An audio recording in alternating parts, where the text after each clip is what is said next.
Hi, I'm Nicholeen Peck, and I teach parenting and family communications and self-government. And in this video, I'm going to be talking about how to explain disappointment to a child.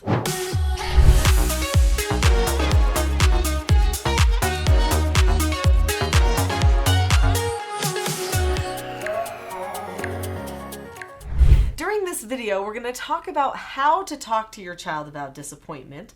I'm going to share a story about disappointment from my own life, and then also what you can do about disappointment. So how to help the child cope with it too, because that's another important part of the conversation. When my children were little, I taught them skills that they needed for communication success. One of those skills that I taught them was accepting no answers. So the steps to accepting a no answer are: you look at the person or the situation, you keep a calm face, voice, and body, and then you say okay or disagree appropriately, and then you drop the subject.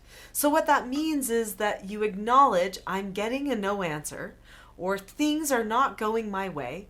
I'm going to choose to be calm about it. I'm going to say, okay, that's just the way it is. I can't change it sometimes. Or I'm going to talk to somebody about it in a calm way using another skill called disagreeing appropriately. And then I'm going to not think about it anymore. I'm just going to drop the subject and I'm going to move on. So this skill laid the foundation for my son Porter to be able to handle a very discouraging situation that he had happen just a short time ago.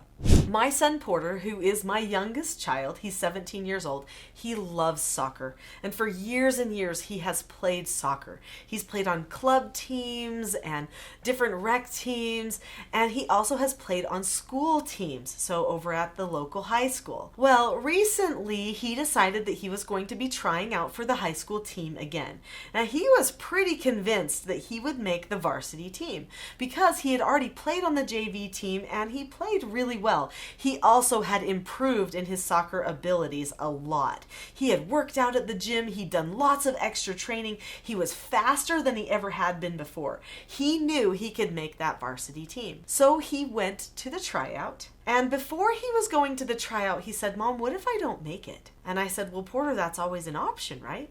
You could not make it. That's just some of the life disappointments that sometimes we have to deal with. But Porter, you know how to accept a no answer. So if you don't make the team for some reason, then just accept the no answer, drop the subject, and move on. Because there's no use getting angry over it. There's no use being upset and having a meltdown over it." He looked at me, he said, "Mom, meltdown?"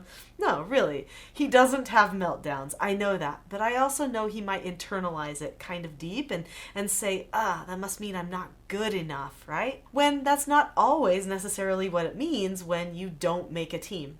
So anyway, Porter went to the tryout, and that night, they got the results for who made what team. Well, he got a special email from his coach, and the email said, "Porter, this is the hardest decision I've ever had to make because I really don't like having to tell someone that they have to play on the JV team again. But you don't get to be on the varsity team. You get to be on the JV team. But I would like for you to be the captain of the JV team." And he said, "I'm really sorry. I hope you'll do this."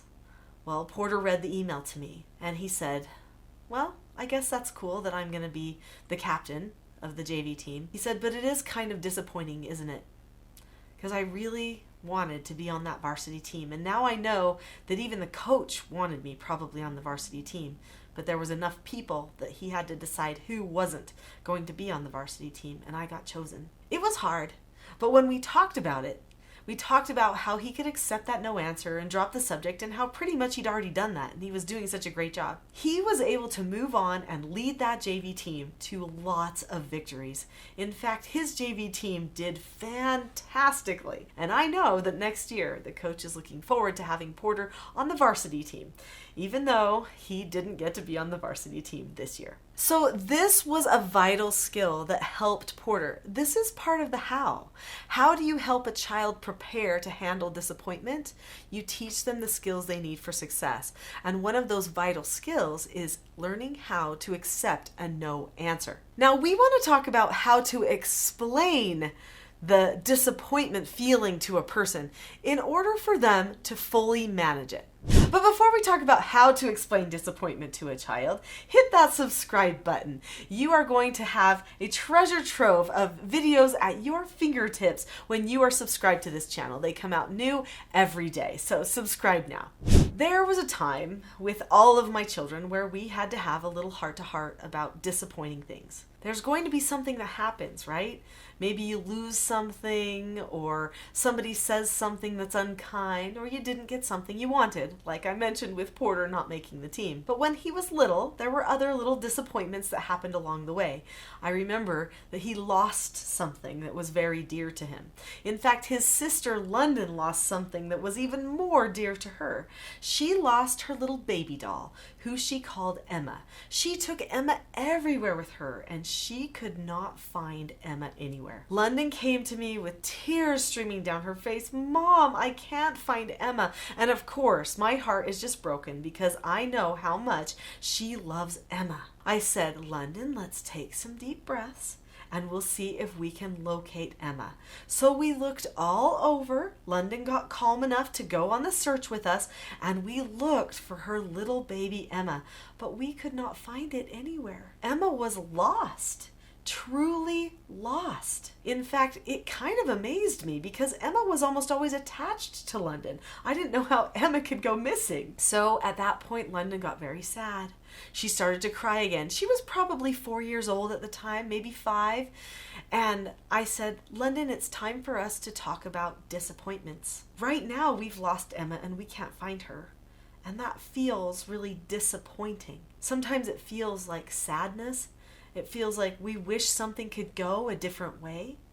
It feels like we don't have control over what happens to us because something else happened that we didn't choose to have happen." Those are all things that can be very disappointing to us. But London, we know something that can help us with these disappointments.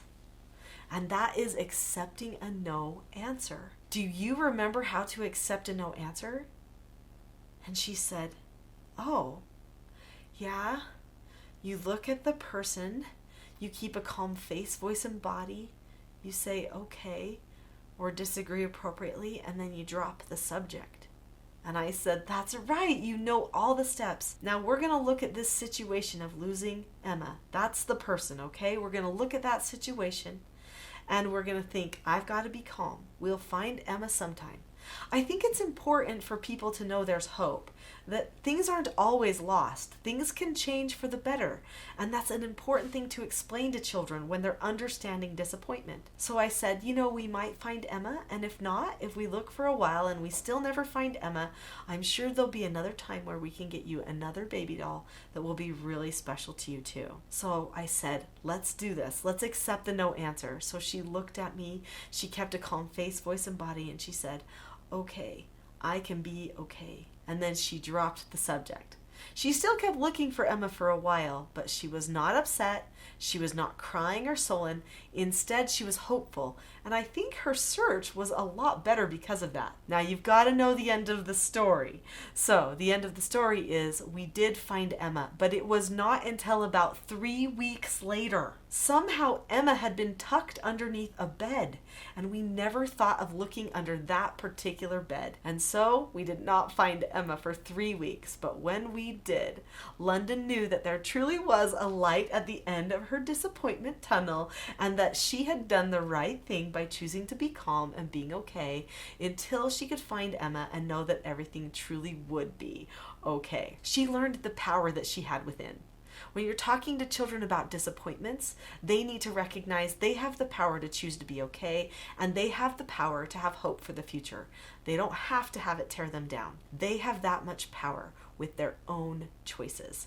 If you've enjoyed this video about talking to children about disappointments, I know you're going to love the next video, which is the expectation trap versus the cycle for success. So the expectation trap is a class that I often give at conventions. People will ask me to talk about it because they recognize that some people fall into traps in their days and with their attitudes. This expectation trap class can help you and your children choose to have better days and be more self-governed and be happier as a family. Click on the link to the expectation trap video now. I'll see you there.